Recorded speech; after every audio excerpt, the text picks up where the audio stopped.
ಇಷ್ಟೆಲ್ಲ ಮಾತಾಡ್ತಾ ಇದ್ರಿ. ಸೊ ಕೇಳ್ತಾನೆ ನನಗೆ ಒಂಥರ ಅನ್ನಿಸ್ತು. ಆ, ಯಾಕೆ ದರ್ಶನ್ ಅವರು ಅಂದ್ರೆ ಸುಪ್ರೀತ್ ಗಾಂಧಾರ್ ಅವ್ರಿಗೆ ಆ ಹುಚ್ಚು ಪ್ರೀತಿ ಅಂತ? ಸರ್ ನಾನು ಅವರ ಒಂದು ದಾನ ಧರ್ಮ ಇರ್ಬೋದು. ನಾವು ಹುಟ್ಟಿದಂಥದ್ದು ಹಳ್ಳಿಲಿ ಸರ್. ಇವತ್ತೇನು ಸಿಟಿ ಆಗ್ಬಿಟ್ಟಿದೆ, ಪುಟ್ಟೇನಹಳ್ಳಿ, ಜೆ ಪಿ ನಗರ ಪುಟ್ಟೇನಹಳ್ಳಿ ಅನ್ನೋದು ಇವತ್ತು ಸಿಟಿ. ಅವಾಗ ಹಳ್ಳಿ. ನಮ್ಮ ತಂದೆ ತಾಯಿ ನಮ್ಮ ಅಜ್ಜಿಯವರೆಲ್ಲ ವ್ಯವಸಾಯ ಮಾಡ್ಕೊಂಡು ಬಂದಿರೋರೆ. ಇವತ್ತಿಗೂ ವ್ಯವಸಾಯ ನಾವು ಬಿಟ್ಟಿಲ್ಲ. ಅದೇ ಮುದ್ದೆ ಅನ್ನ ಸಾರೇ ತಿನ್ನೋದು. ಬಿಕಾಸ್ ಇವತ್ತು ನನಗೆ ಯಾಕೆ ಅವ್ರು ಇಷ್ಟ ಹೇಳಿ ಒಂದು ಮಾತು ಹೇಳ್ತೀನಿ ಸರ್. ಅವರು ಚಾಪೆ ಮೇಲೆ ಮಲ್ಕೊಳ್ಳೋಕ್ಕೂ ರೆಡಿ, 7 ಸ್ಟಾರ್ ಹೋಟೆಲ್ ಬಿರಿಯಾನಿ ತಿನ್ನೋಕ್ಕೂ ರೆಡಿ.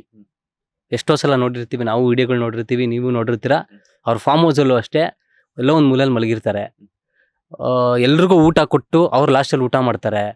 ಆಮೇಲೆ ಈ ಕಾನ್ಸೆಪ್ಟ್ ಕೊಟ್ಟರು ಗೊತ್ತಾ ಸರ್, ಕೇಕ್ ತರಬೇಡಿ, ಆಮೇಲೆ ನೀವು ಹಾರ ತರಬೇಡಿ, ಅದ್ರ ಬದಲು ನೀವು ಅಕ್ಕಿ ತಗೊಬನ್ನಿ, ಬೇಳೆ ತಗೊಬನ್ನಿ, ಅವೆಲ್ಲ ಒಂದು ಕಾನ್ಸೆಪ್ಟ್ ಕೊಟ್ಟರು ಗೊತ್ತಾ ಸರ್. ಅದು ಒಂದು ದಾನ ಧರ್ಮ ಇರೋದೇ ಸರ್. ಅದೇನೇ ನಮ್ಮನ್ನು ಕಾಯೋದು. ಭಗವಂತ ನಮಗೆ ಏನೋ ಒಂದು ಯಾವುದೋ ಒಂದು ತೊಂದರೆಯಲ್ಲಿ ಸಿಗಾಕೊಂಡಿರ್ತೀವಿ ಅನ್ಕೊಳ್ಳಿ, ಇವೆಲ್ಲ ದಾನ ಧರ್ಮ ಮಾಡಿದಾಗ ಆ ದೇವ್ರು ನಮ್ಮನ್ನು ಕಾಯುತ್ತೆ. ಅದನ್ನ ನಾನು ಕಲ್ತ್ಕೊಂಡೆ. ಅದನ್ನ ನಾವು ಏನಕ್ಕೆ ನಾವು ಇಷ್ಟಪಡ್ತೀವಿ ಅಂದ್ರೆ ಇದೇ ರೀಸನ್ಗೆ. ಆಮೇಲೆ ಹೊಸಬ್ರಿಗೆ ಪುಷ್ ಮಾಡುವಂತ ರೀತಿ. ಎಷ್ಟೋ ಜನ ಹೊಸಬ್ರು ಸರ್, ಹೊಸಬ್ರಿಗೆ ದರ್ಶನ್ ಸರ್ ಕ್ಲಾಪ್ ಮಾಡಿರ್ಬೋದು. ಎಷ್ಟೋ ಸಿನಿಮಾಗಳಿಗೆ ಟೀಸರ್ ಲಾಂಚ್ ಮಾಡಿದ್ದಾರೆ, ಆಡಿಯೋ ಲಾಂಚ್ ಮಾಡಿದ್ದಾರೆ. ಎಷ್ಟೋ ಜನ ಇವತ್ತು ದರ್ಶನ್ ಸರ್ ಇಂದ ಮುಂದೆ ಬಂದಿದ್ದಾರೆ. ಅವ್ರ ಹೆಸರಿಂದ ಎಷ್ಟೋ ಜನ ಒಂದು ಟಾಪ್ ಆಗಿ ಬಂದಿದ್ದಾರೆ ಸರ್. ಅವರು ಹೆಸರು ಮಾಡಿದ್ದಾರೆ.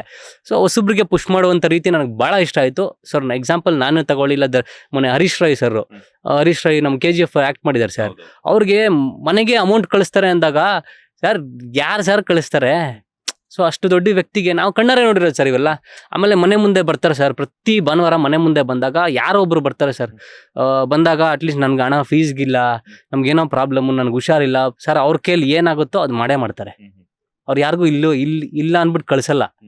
ಸೊ ಮಾಡೇ ಮಾಡ್ತಾರೆ, ಯಾಕಂದ್ರೆ ನಾವು ಕಣ್ಣಾರೆ ನೋಡಿರೋದು ಇವೆಲ್ಲ. ಸೊ ಇದರಿಂದ ನಮಗೆ ಭಾಳ ಇಷ್ಟ. ರಿಯಲ್ ಲೈಫಲ್ಲೂ ಅವ್ರ ವ್ಯಕ್ತಿತ್ವ ಹಂಗೆ ಇದೆ, ರಿಯಲ್ ಲೈಫಲ್ಲೂ ಹಂಗೆ ಇದೆ. ಸ್ಕ್ರೀನ್ ಮೇಲೂ ಅದನ್ನೇ ತೋರಿಸ್ತಾರೆ ಅವರು.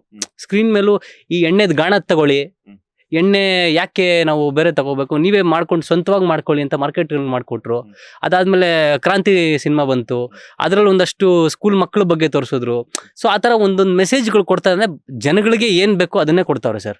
ಸೊ ರಿಯಲ್ ಲೈಫಲ್ಲೂ ಹಂಗೆ ಇದ್ದಾರೆ, ಹಂಗೆ ಇದ್ದಾರೆ. ಅವ್ರ ಮುಗ್ಧ ಮನಸ್ಸು ಸರ್. ಅವ್ರನ್ನ ನಿಜವಾಗ್ಲೂ ಎಷ್ಟೋ ಜನ ಅವ್ರ ಕೋಪ ಅಂತ ಅನ್ಕೋಬೋದು, ಬಟ್ ಅವರು ಒಂದು ಸಲ ಒಬ್ಬರನ್ನ ಇಷ್ಟಪಟ್ಬಿಟ್ರೆ ಕೊನೆವರೆಗೂ ಅವ್ರು ಬಿಡಲ್ಲ, ಆ ಥರ ಅವರು. ಸೊ ನಾನು ಕಣ್ಣಾರೆ ನೋಡಿರ್ಬೋದು. ಆಮೇಲೆ ರೀಸೆಂಟಾಗೆ ಮೊನ್ನೆ 3 ಜನಕ್ಕೆ ಥ್ಯಾಂಕ್ಸ್ ಹೇಳಿದ್ರು. ಯಾರಿಗೆ? ಧನ್ವೀರ್ ಸರ್ಗೆ ಹೇಳಿದ್ರು, ರಕ್ಷಿತಾ ಮೇಡಮ್ಗೆ ಹೇಳಿದ್ರು, ರಚಿತಾರಾಮ್ ಮೇಡಮ್ಗೆ ಹೇಳಿದ್ರು. ಸೊ ಏನಕ್ಕೆ ಹೇಳ್ತಾರೆ ಅಂದರೆ ಅವ್ರು ಮನಸ್ಸಲ್ಲಿ ಇಟ್ಕೊಂಡ್ಬಿಡ್ತಾರೆ ಸರ್. ಒಬ್ಬರನ್ನ ಇಟ್ಕೊಂಡ್ಬಿಟ್ರೆ ಬಿಡಲ್ಲ ಅವರು. ಮೊನ್ನೆ ನಾನು ಸಾಂಗ್ ಬಗ್ಗೆ ಮಾತಾಡಿದ್ದಾರೆ ವಿಡಿಯೋದ ಲಾಸ್ಟಲ್ಲಿ. ನನಗೆ ಗೊತ್ತಿಲ್ಲ ಯಾರ್ಯಾರು ಈ ವರ್ಷ ನನ್ನ ಬರ್ತ್ಡೇಗೆ ಸಾಂಗ್ ಮಾಡಿದ್ರು ಅವ್ರಿಗೆಲ್ಲ ಥ್ಯಾಂಕ್ ಯು, ಎಲ್ಲ ನನ್ನ ಸೆಲೆಬ್ರಿಟೀಸ್ಗೆ ಥ್ಯಾಂಕ್ ಯು ಅಂದಾಗ ಅಷ್ಟು ಅಬ್ಸರ್ವ್ ಮಾಡಿದಾರಲ್ವ ಸರ್. ಸೊ ನಾವು ಎಷ್ಟು ಆಭಾರಿ ಇರ್ತೀವೋ ಅವ್ರಿಗೆ ದರ್ಶನ್ ಸರ್ಗೆ. ಯಾವಾಗಲೂ ಅಷ್ಟೇ ನಮ್ಮ ಪ್ರೀತಿ ಅಣ್ಣ ಯಾವಾಗಲೂ ಚೆನ್ನಾಗಿರ್ಬೇಕು, ಖುಷಿಯಾಗಿರ್ಬೇಕು. ಅವ್ರ ಮುಖದಲ್ಲಿ ಮುಗ್ಧತೆ ಕಾಣಿಸ್ತು ಮೊನ್ನೆ ನಮಗೆ. ಅಷ್ಟೇ ಖುಷಿಯಾಗಿ ಅವ್ರು ಯಾವಾಗಲೂ ಇರಬೇಕು. ಅವ್ರ ಕಷ್ಟ, ಅವ್ರ ನೋವು, ಅವರೆಲ್ಲ ಅವ್ರಿಗೆ ಗೊತ್ತು. ಅವ್ರು ಏನು ಅನುಭವಿಸಿರ್ತಾರೆ ಅವ್ರಿಗೆ ಮಾತ್ರ ಗೊತ್ತು. ಒಬ್ಬ ಮನುಷ್ಯ, ಈಗ ನಾನು ಅಷ್ಟೇ 6 ಮಂತ್ಸ್ ನಾನು ಎಷ್ಟು ಸಫರ್ ಮಾಡಿದೆ ಅಂತ ನನಗೆ ಗೊತ್ತು. ಅದೇ ಥರನೇ ಒಬ್ಬ ಮನುಷ್ಯ ಸಫರ್ ಮಾಡಿದಾಗ ದಯವಿಟ್ಟು ಯಾರೂ ಕೂಡ ನೆಗ್ಲೆಕ್ಟ್ ಮಾಡೋಕ್ಕೆ ಹೋಗ್ಬೇಡಿ, ಹೀಯಾಳಿಸ್ಕೋಬೇಡಿ. ಯಾವತ್ತೂ ಅಷ್ಟೇ ನೀವು ಏನಾದ್ರು ಮಾತಾಡಿದ್ರೆ, ನೆಗ್ಲೆಕ್ಟಾಗಿ ನೀವು ಮಾತಾಡಿದ್ರೆ ನಿಮ್ಮ ಕರ್ಮ ನಿಮ್ಮನ್ನು ಬಿಡಲ್ಲ, ಅದಂತೂ ಗ್ಯಾರಂಟಿ ಸರ್. ಯಾಕಂದರೆ ನಾನು ನೋಡಿರುವಂಥದ್ದು ಕಣ್ಣಾರೆ. ಬಿಕಾಸ್ ಪಾಸಿಟಿವ್ ವೈಬ್ ಅನ್ನೋದು ಪ್ರತಿಯೊಬ್ಬ ಮನುಷ್ಯ ಬಾಡಿಲೂ ಇರುತ್ತೆ, ನೆಗೆಟಿವ್ ವೈಬ್ ಅನ್ನೋದು ಪ್ರತಿಯೊಬ್ಬ ಮನುಷ್ಯನ ಬಾಡಿಲೂ ಇರುತ್ತೆ. ಸೊ ಆ ಎರಡೂ ವೈಬ್ಗಳು, ನೀವು ಎಷ್ಟು ನೆಗೆಟಿವ್ ಆಗಿರ್ತೀರಾ ನಿಮ್ಮನ್ನು ಕೆಳಗಡೆನೇ ಹೋಗೋದು, ನೀವು ಮೇಲೆ ಅಂತೂ ಬರೋಕ್ಕಾಗಲ್ಲ. ನೀವು ಪಾಸಿಟಿವ್ ಆಗಿದ್ದರೆ, ಒಬ್ಬ ಮನುಷ್ಯನ ನೀವು ಪಾಸಿಟಿವ್ ಆಗಿ ಯೋಚನೆ ಮಾಡಿದ್ರೆ ನೀವು ಪಾಸಿಟಿವ್ ಆಗಿ ಮೇಲೆ ಬೆಳ್ಕೊಂಡು ಹೋಗ್ತಾ ಇರ್ತೀರಾ. ಅದಂತೂ ನಾನು ಹೇಳಬಲ್ಲೆ. ನನಗೂ ಆಗಿರೋದು ಅದನ್ನೇ. ಎಷ್ಟೋ ಜನಕ್ಕೆ ಅದೇ ಆಗ್ತಿರೋದು ಇವತ್ತು. ಎಕ್ಸಾಂಪಲ್ಲು, ತುಂಬ ಜನ ನೆಗೆಟಿವ್ ಅಲ್ಲೇ ಹೋಗ್ತಾ ಇದ್ದಾರೆ ಇವತ್ತು. ಇನ್ನೊಂದು 10 ವರ್ಷ ಬಿಟ್ಟು ಹೋಗ್ಲಿ ಸರ್, 10 years ಆದಮೇಲೆ ವಾಟ್ ಈಸ್ ನೆಗೆಟಿವ್ ಅನ್ನೋದು ಅವ್ರಿಗೆ ಗೊತ್ತಾಗುತ್ತೆ. ಮಾತಾಡ್ತಾ ಹೇಳ್ತಾ ಇದ್ರಿ ನೆಗೆಟಿವ್ ಅಂತ ಹೇಳ್ಬಿಟ್ಟು. ಸುಪ್ರೀತ್ ಗಾಂಧಾರ ಅವರು ದರ್ಶನ್ ಅವರ ಪಕ್ಕ ಅಭಿಮಾನಿ ಆಗಿರೋದ್ರಿಂದಾನೇ ನೆಗೆಟಿವ್ ಆಗಿ ಕಮೆಂಟ್ಸ್ ಮಾಡ್ತಾರಾ ಅಥವಾ ನೆಗೆಟಿವ್ ಆಗಿ ಕಾಣ್ತಾರಾ ಅಂತ ಹೊತ್ತು ಇರ್ಬೋದು ಸರ್, ಗೊತ್ತಿಲ್ಲ ನನಗೆ. ಸೊ ತುಂಬ ಜನ ನನ್ನ ಕೇಳಿರೋರು, ದರ್ಶನ್ಗೆ ಯಾಕೆ ಸಾಂಗ್ ಮಾಡ್ತೀಯಾ, ಬೇರೆಯವ್ರಿಗೆ ಯಾಕೆ ಮಾಡಲ್ಲ, ತುಂಬ ಜನ ಅದರಿಂದ ನಿನ್ಗೆ ಏನು ಸಿಕ್ಕಿದೆ, ಅದೇ ತುಂಬ ಜನ ಕೇಳ್ತಾರೆ. ಇಂಡಸ್ಟ್ರಿಯವರೇ ಕೇಳ್ತಾರೆ, ನನಗೆ ಫ್ರೆಂಡ್ಸು ಕೇಳ್ತಾರೆ, ಯಾಕೆ ನೀವು ಸುದೀಪ್ ಸರ್ಗೆ ಮಾಡಲ್ಲ, ಬೇರೆಯವ್ರಿಗೆ ಮಾಡಲ್ಲ. ಮಾಡ್ತೀನಿ ಸರ್, ಅವಕಾಶ ಬಂದರೆ ಮಾಡೇ ಮಾಡ್ತೀನಲ್ವಾ. ಇವಾಗ ನೋಡಿ, ದುನಿಯಾ ವಿಜಯ್ ಸರ್ ಫ್ಯಾನ್ಸು ಇವಾಗ ಕೇಳಿದ್ದಾರೆ, ನಾನು ಮಾಡ್ಕೊಡ್ತೀನಿ. ಸೊ ನೆಕ್ಸ್ಟು ಸುದೀಪ್ ಸರ್ ಅಭಿಮಾನಿಗಳು ಕೇಳಿದ್ದಾರೆ, ಈಗ ನಾನು ಮಾಡ್ಕೊಡ್ತೀನಿ. ಸೊ ಆತನ್ಬಿಟ್ಟು ನಾನೊಬ್ಬ ಮ್ಯೂಸಿಷಿಯನ್ ಸರ್. ಯಾರೇ ಕಲಾವಿದನಿಗೆ ಏನಾರು ಒಂದು ಕೆಲಸ ಕೊಟ್ಟಾಗ ಕಣ್ಣು ಮುಚ್ಕೊಂಡು ನಾನು ಕೆಲಸ ಮಾಡ್ತೀನಿ. ಕೊಡೋರೇ ಇಲ್ವಲ್ಲ ಸರ್ ಅವಕಾಶಗಳು.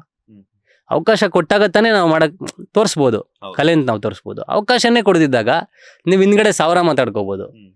ನೀನು ಒಬ್ಬನ ಬಗ್ಗೆ ಮಾತಾಡಿದ್ರೆ ನಿನಗೆ 100 ಜನ ಮಾತಾಡೋರು ಇರ್ತಾರೆ.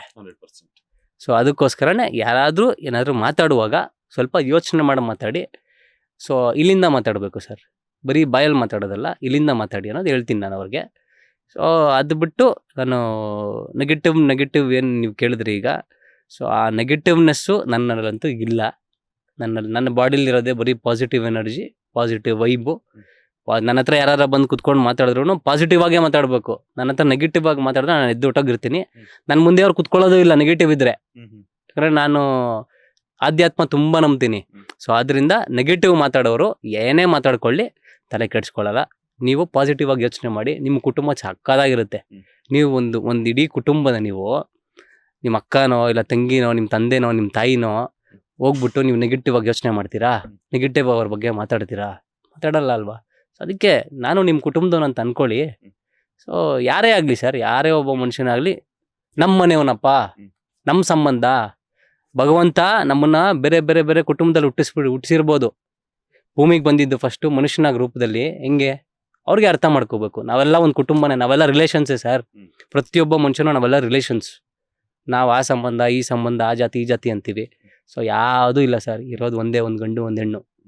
ಸೊ ಅದಕ್ಕೆ ನಾನು ಹೇಳೋದು, ಯಾವುದು ನೆಗೆಟಿವ್ ಮಾಡೋಕ್ಕೆ ಹೋಗ್ಬೇಡಿ, ಪಾಸಿಟಿವ್ ಆಗಿ ಯೋಚನೆ ಮಾಡಿ ಸರ್. ಪಾಸಿಟಿವ್ ಆಗಿ ಯೋಚನೆ ಮಾಡಿದ್ರೆ ಪಾಸಿಟಿವ್ ಆಗಿ ಆಗೋದೆಲ್ಲ. ನೀವು ನೆಗೆಟಿವ್ ಆಗಿ ಯೋಚನೆ ಮಾಡಿದ್ರೆ ನಿಮ್ಮ ಲೈಫಲ್ಲಿ ನೆಗೆಟಿವೇ ಆಗೋದು. ನೀವು ಅಲ್ಲೇ ಇರಬೇಕು.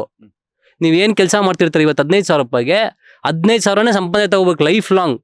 ನೀನು ಯಾಕೆ 1 ಲಕ್ಷ ಸಂಪಾದನೆ ತಗೋಬಾರ್ದು? ನೀವು ಪಾಸಿಟಿವ್ ಆಗಿರಯ್ಯ, ಆಗುತ್ತೆ. ಲಕ್ಷ್ಮಿ ಬರ್ತಾಳೆ. ನೀವು ನೆಗೆಟಿವ್ ಆಗಿದ್ರೆ ನಿಮ್ಮ ಮನೆಗೆ ಲಕ್ಷ್ಮಿ ಎಲ್ಲಿಂದ ಬರ್ತಾರೆ? ಬರಲ್ಲ. ಸೊ ಅದಕ್ಕೆ ನಾನು ಹೇಳೋದು, ದಯವಿಟ್ಟು ಯಾರು ನೆಗೆಟಿವ್ ಇರಬೇಡಿ, ಪಾಸಿಟಿವ್ ಆಗಿ ಥಿಂಕ್ ಮಾಡಿ, ಪಾಸಿಟಿವ್ ಆಗಿರಿ. ಲೇಟೆಸ್ಟ್ ಹಾಗೂ ಇಂಟ್ರೆಸ್ಟಿಂಗ್ ಸುದ್ದಿಗಳಿಗಾಗಿ ಬಾಸ್ ಟಿವಿ ಕನ್ನಡ ಚಾನೆಲ್ನ ಸಬ್ಸ್ಕ್ರೈಬ್ ಮಾಡಿ. ಹಾಗೆಯೇ ಬೆಲ್ ಐಕಾನ್ ಪ್ರೆಸ್ ಮಾಡಿ. ಇದರ ಜೊತೆಗೆ ಫೇಸ್ಬುಕ್, ಇನ್ಸ್ಟಾಗ್ರಾಮ್, ಎಕ್ಸ್ನಲ್ಲೂ ಮಿಸ್ ಮಾಡದೆ ಫಾಲೋ ಮಾಡಿ.